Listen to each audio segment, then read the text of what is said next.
الحمد لله وكفى وسلام على عباده الذين اصطفى أما بعد فقد قال الله تعالى أعوذ بالله من الشيطان الرجيم بسم الله الرحمن الرحيم قل هل يستوي الذين يعلمون والذين لا يعلمون قال صدق الله العظيم۔ عزیزان محترم، جس معاشرے میں ہم زندگی گزار رہے ہیں، اس معاشرے کے اندر کچھ دستور اور کچھ ضابطے ایسے ہیں جن کو لوگوں نے اپنے آپ تسلیم کیا ہے، یعنی شریعت کے اندر جس کی کوئی اصل نہیں ہے اور دین اسلام جس کی اجازت نہیں دیتا ہے، ایسے بہت سے کام، رسم و رواج، بہت سی بدعات، بہت سے خرافات، بہت سے ایام ایسے ہیں جو ہمارے درمیان میں رائج ہیں۔ آپ دیکھیں، کبھی کوئی فادرس ڈے بناتا ہے، کوئی مدرس ڈے بناتا ہے، تو کبھی ٹیچرس ڈے بنایا جاتا ہے، تو کبھی مزدور ڈے بنایا جاتا ہے۔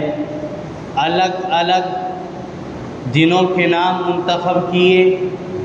اور اس نام کے اندر، اس دن کے اندر اس کے تعلق سے بہت سی باتیں ایک دوسرے سے شیئر کی جاتی ہیں اور ایک چھٹی کا ماحول بنایا جاتا ہے۔ جگہ جگہ پروگرام ہوتے ہیں۔ والدین، اس کے اندر سے ماں کا الگ دن اور باپ کا الگ دن، اسی طریقے سے اساتذہ، اس کا ایک دن منتخب کر لیا گیا اور اس کو ٹیچرز ڈے کے نام سے موسوم کیا گیا۔ جب ہم نے قرآن کریم کو دیکھا اور قرآن کریم کے اوپر نظر ڈالی تو قرآن کریم نے شروع سے لے کر آخر تک تمام چیزوں کو بیان کیا، لیکن کہیں پر یہ نہیں آیا کہ فلاں آدمی کے تعلق سے، فلاں کے تعلق سے فلاں ایک دن کو منتخب کر لیا جائے اور اس دن کے اندر اس کی فضیلت کو بیان کر دیا جائے۔ جب قرآن ماں باپ کی فضیلت کو بیان کرتا ہے تو قرآن مطلق کہتا ہے، اے لوگو، اپنے پروردگار کی عبادت کرتے رہو، اور عبادت کرنے کے بعد، اپنے رب کی عبادت کرنے کے بعد، اپنے رب کی اطاعت کرنے کے بعد تمہارے اوپر جو ذمہ داری ہے وہ والدین کی اطاعت اور فرما برداری ہے۔ لہذا والدین کے لیے یہ نہیں کہ آپ پورے سال میں سے صرف ایک دن کا انتخاب کریں اور اس دن ماں کی اہمیت کو بیان کیا جائے، یا پورے سال میں سے ایک دن کا انتخاب کریں اور اس دن باپ کی عظمت کو بیان کر دیا جائے، یا پورے سال کے اندر سے ایک دن کا انتخاب کریں اور اس دن کے اندر اساتذہ اور ٹیچر کی اہمیت کو بیان کر دیا جائے۔ قرآن مطلق کہتا ہے، اے لوگو، جنہوں نے تمہیں یہ مقام دیا ہے، جنہوں نے تمہیں بلندی عطا کی ہے، وہ تمہارے اساتذہ، وہ تمہیں سکھلانے والے، وہ تمہارا معلم قابل صلاحیت اور قابل عمل ہے، تم اس کا استقبال کرو، تم اس کا احترام کرو، تم اس کا ادب کرو۔ یہ تمام چیزیں علم سے تعلق رکھتی ہیں، یہ تمام چیزیں جانکاری سے تعلق رکھتی ہیں۔ ٹیچرز ڈے بنایا جاتا ہے استاذ کی خوشی میں، جبکہ شریعت کے اندر اس کی کوئی اصل نہیں کہ کسی ایک خاص دن کا انتخاب کیا جائے اور اس دن ایک ٹیچر کی اہمیت کو بیان کر دیا جائے، جگہ جگہ اس کے اسٹیٹس لگائے جائیں اور اس کے اسٹیٹس بیان کیے جائیں، صرف ایک ہی دن کے لیے استاذ ہو۔ نہیں، استاذ کی زندگی پورے سال کی زندگی ہے۔ استاذ وہ ہے جس نے آپ کو انسان بنایا ہے، استاذ وہ ہے جس نے آپ کو جینے کا سلیقہ سکھایا ہے، استاذ وہ ہے جس نے آپ کو زندگی گزارنے کا طریقہ بتلایا ہے۔ لہذا اگر آپ زندگی سلیقے سے صرف ایک دن گزارتے ہیں تو آپ صرف ایک دن استاذ کا ادب احترام کریں، لیکن اسلام اس کی تعلیم دیتا ہے قُلْ هَلْ يَسْتَوِي الَّذِينَ يَعْلَمُونَ وَالَّذِينَ لَا يَعْلَمُونَ کہ پڑھے لکھے اور بے پڑھے برابر نہیں ہو سکتے۔ انما يتذکر اولو الالباب، اور ان چیزوں سے، اس باتوں سے، ان آیاتوں سے وہی لوگ نصیحت پکڑتے ہیں جو عقل مند ہیں۔ لہذا معلوم ہوا کہ عقل مند انسان وہ ہے جو اپنے اساتذہ کا ادب و احترام پورے سال کرتا ہے، سال کے 365 دن مکمل اپنے استاذ کے ادب و احترام کا خیال رکھتا ہے، وہ واقعتاً اپنے استاذ کا ادب اور احترام کرنے والا ہے۔ آپ صلی اللہ علیہ وسلم اس دنیا کے اندر سب سے بڑے پیغمبر، سید الانبیاء، امام الانبیاء اور اساتذاؤں کے اساتذہ، پوری امت کو سبق سکھلانے والے آپ علیہ السلام کی ذات گرامی ہے۔ حضرت سیدنا عیسیٰ علیہ السلام کا زمانہ ختم ہوا اور اس کے بعد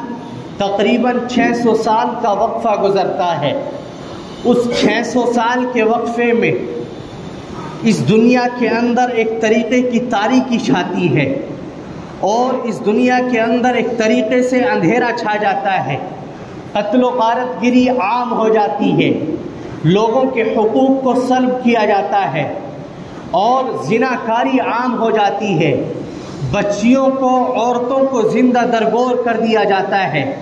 قتل و قتال عام ہو جاتا ہے۔ اب سیدنا پیغمبر، آخری نبی جناب محمد الرسول اللہ صلی اللہ علیہ وسلم اس دنیا کے اندر تشریف لاتے ہیں اور اللہ رب العزت کا ایک وحی کا سلسلہ، ایک پیغام کا سلسلہ اللہ کی جانب سے شروع ہوتا ہے۔ اللہ اپنے پیغام کو اتار رہے ہیں، اللہ اپنے کلام کو نازل فرما رہے ہیں۔ اس تاریکی کے ماحول میں جہاں چاروں طرف افراتفری ہے، اللہ کا کلام اترنے جا رہا ہے اور اس وقت میں سب سے پہلی آیت کریمہ جو نازل ہوتی ہے وہ قرآن کریم کی آیت کریمہ اقرأ بسم ربک الذی خلق خلق الانسان من علق، یہ آیت کریمہ نازل ہوتی ہے کہ پڑھیے اپنے رب کے نام سے جس نے آپ کو پیدا کیا ہے۔ اس امت کے اندر تاریکی تھی، قتل و غارت گری تھی، بچیوں کو زندہ درگور کیا جا رہا تھا، ایک دوسروں کے حقوق کو چھینا جا رہا تھا، لیکن پیغام سب سے پہلے نازل ہو رہا ہے پڑھنے پڑھانے کے تعلق سے، علم حاصل کرنے کے تعلق سے۔ معلوم یہ ہوا کہ علم انسان کی زندگی کے اندر نور پیدا کرتا ہے۔ جب انسان کی زندگی کے اندر علم آتا ہے تو علم اس کو نورانیت بخشتا ہے، علم اس کو تقویت بخشتا ہے۔ جب علم آتا ہے تو جہالت دور ہو جاتی ہے، جب علم آتا ہے تو تاریکی دور ہو جاتی ہے، جب علم آتا ہے تو زناکاری دور ہو جاتی ہے، جب علم آتا ہے تو قتل و غارت گری دور ہو جاتی ہے، جب علم آتا ہے تو انسان دوسروں کے حقوق کو دبانا چھوڑ دیتا ہے، جب علم آتا ہے تو انسان نماز پڑھنا سیکھ لیتا ہے، جب علم آتا ہے تو انسان کو اپنے اسلام کے اور اپنے ایمان کے احکام کے مطابق زندگی گزارنا آسان ہو جاتا ہے۔ آپ نے سنا ہوگا کہ علم سے ہی انسان ہے، علم اگر نہ سیکھے تو وہ حیوان ہے۔ اگر کوئی انسان اس کے اندر علم کی روشنی نہیں ہے اور وہ علم نہیں سیکھتا ہے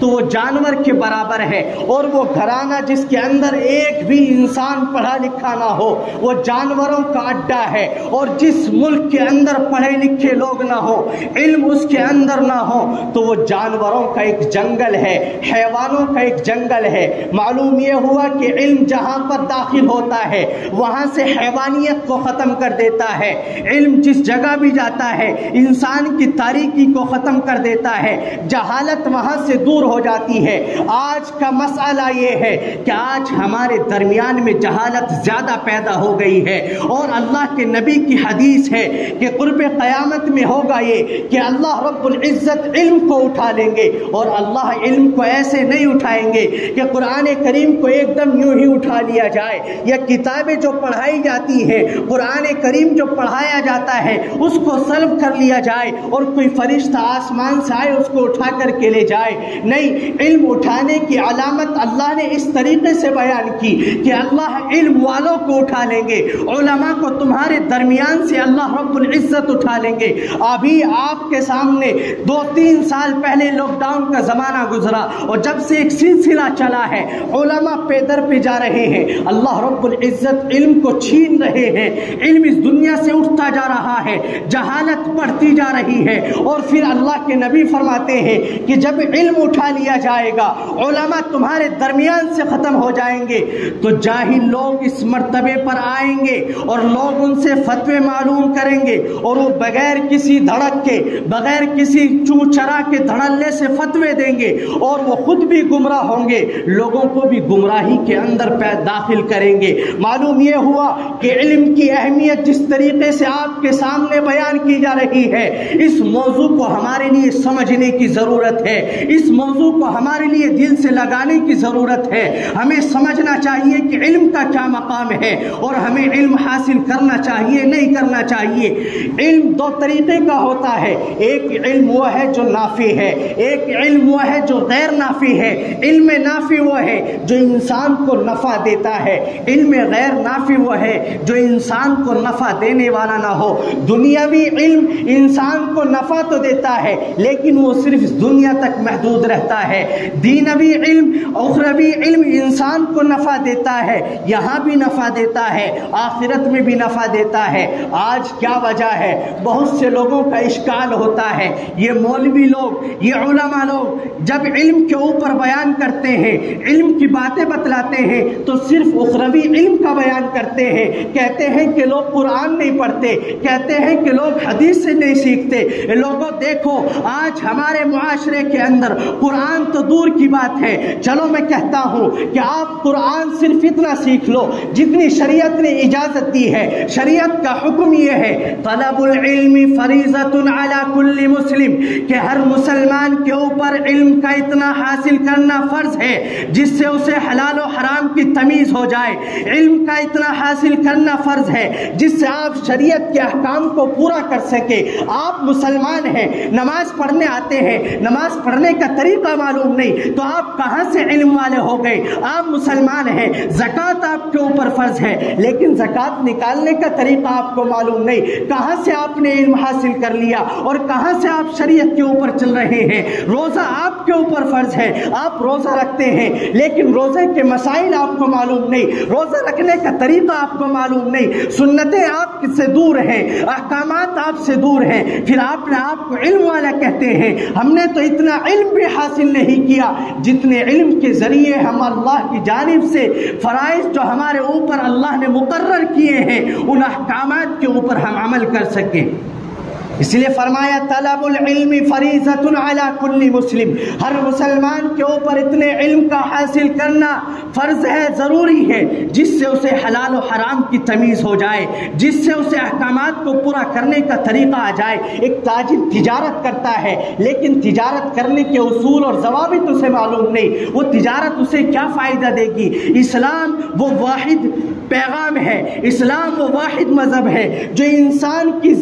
ابدی زندگی کو، انسان جب سے پیدا ہوتا ہے اور جب تک اس کو موت آئے گی اس کے ایک ایک لمحے میں، ایک ایک گھڑی اس کو زندگی جینے کا سلیقہ سکھاتا ہے۔ اسلام تجارت کا طریقہ بھی سکھلاتا ہے، اسلام کاروبار کا طریقہ بھی سکھلاتا ہے، اسلام نماز پڑھنے کا طریقہ بھی سکھلاتا ہے، اسلام صفائی ستھرائی کا طریقہ بھی سکھلاتا ہے، اسلام یہ بھی سکھلاتا ہے کہ تمہیں کس طریقے سے استنجا کرنا ہے، اسلام یہ بھی سکھلاتا ہے کہ کس طریقے سے تمہیں پاک صاف رہنا ہے۔ لہذا ضروری ہے کہ ہم علم سے آراستہ ہوں، ہم علم حاصل کریں، اور دوسری طرف جب ہم دنیاوی علم حاصل کرنے چلتے ہیں، ہمارے نوجوان اور ہماری آنے والی نسلیں، ہم ان کو دنیاوی علم حاصل کراتے ہیں، لیکن اس کے اندر بھی کوئی توجہ نہیں ہوتی، صرف دنیا کے اندر تباہی اور بربادی ہوتی ہے۔ ایک وقت ہوتا ہے 5 سال 10 سال وہ بچہ پڑھتا ہے، جوانی کی دہلیز پر پہنچتا ہے،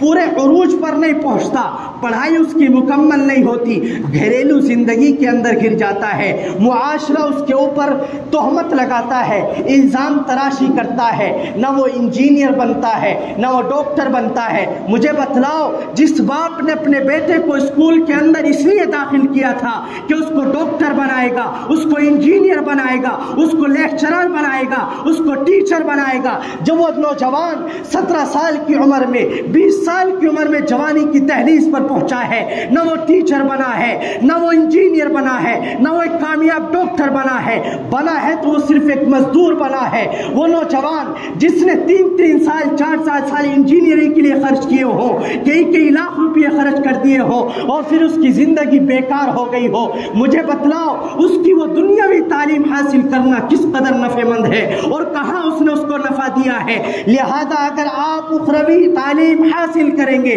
تو آپ کو اس زندگی جینے کا سلیقہ آئے گا، آپ اس دنیا کے اندر منہ اٹھا کر کے زندگی گزار سکتے ہیں، آپ اس دنیا کے اندر ایک با تہذیب زندگی گزار سکتے ہیں، اور اخروی کامیابی جو اللہ کی جانب سے ملے گی وہ تو الگ سے طے شدہ ہے۔ اس لیے میرے دوستو، علم کی اہمیت کو سمجھو، اس کو اپنے اندر داخل کرو، اپنے نوجوانوں کو، اپنے آنے والی نسلوں کو ہر طرح کے علم سے آراستہ کرو۔ اگر علم سے ان کو آراستہ کرو گے تو جہالت دور ہوتی چلی جائے گی، گھرانوں کے اندر انوار و برکات کا سلسلہ جاری ہوگا۔ لیکن اگر یہی سلسلہ چلتا رہا تو شراب نوشیوں کے اندر ہمارے جوانوں کی موتیں ہوتی ہیں، بیڑی سگریٹ پیتے ہوئے ہمارے جوان مر جاتے ہیں، نشہ کرتے ہوئے ہمارے جوان اس دنیا سے چلے جاتے ہیں۔ 3 دن یا 10 دن یا 40 دن آپ جماعت میں لگا کر کے آ جائیں، لیکن اس سے بھی کوئی خاطر خواہ فائدہ نظر نہیں آتا، اس لیے کہ عملی جامہ ہم اپنے آپ کو نہیں پہناتے ہیں۔ اس لیے میرے دوستو، علم حاصل کرو، عملی جامہ اس کو پہناؤ، جو علم حاصل کرو اس کے اوپر عمل کرو، اسلامی تہذیب کو سیکھو، اور جتنا اسلام نے حکم دیا ہے کہ آپ اتنا علم ضرور سیکھیں کہ جس سے آپ فرائض کو پورا کر سکیں، اتنا علم آپ ضرور سیکھیں، چاہے وہ 50 سال کا آدمی ہو یا 30 سال کا جوان ہو یا 15 سال کا نوجوان ہو،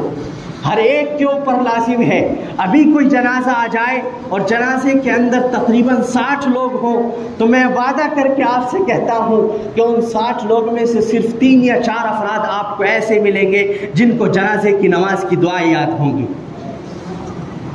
ہم کیسے نام کے مسلمان ہیں کہ اپنے عزیز کا، اپنے اقارب کا جنازے کی نماز ہم نہیں پڑھ سکتے، اس کے پیچھے کھڑے ہو کر کے ہم جنازے کی دعا نہیں پڑھ سکتے، اس کے لیے مغفرت کی دعا نہیں پڑھ سکتے۔ میرے دوستو، کہاں جا رہے ہو؟ اپنے آپ کو سنوارو، غفلت کی چادر کو دور کرو۔ جب آپ علم حاصل کریں گے تو علم کی نورانیت پیدا ہوگی، اور آپ دیکھیں گے کہ اللہ نے علم والوں کو کیا مقام دیا ہے، اللہ نے علم کا کیا مقام و مرتبہ رکھا ہے۔ اللہ رب العزت مجھے اور آپ کو عمل کی توفیق نصیب فرمائے۔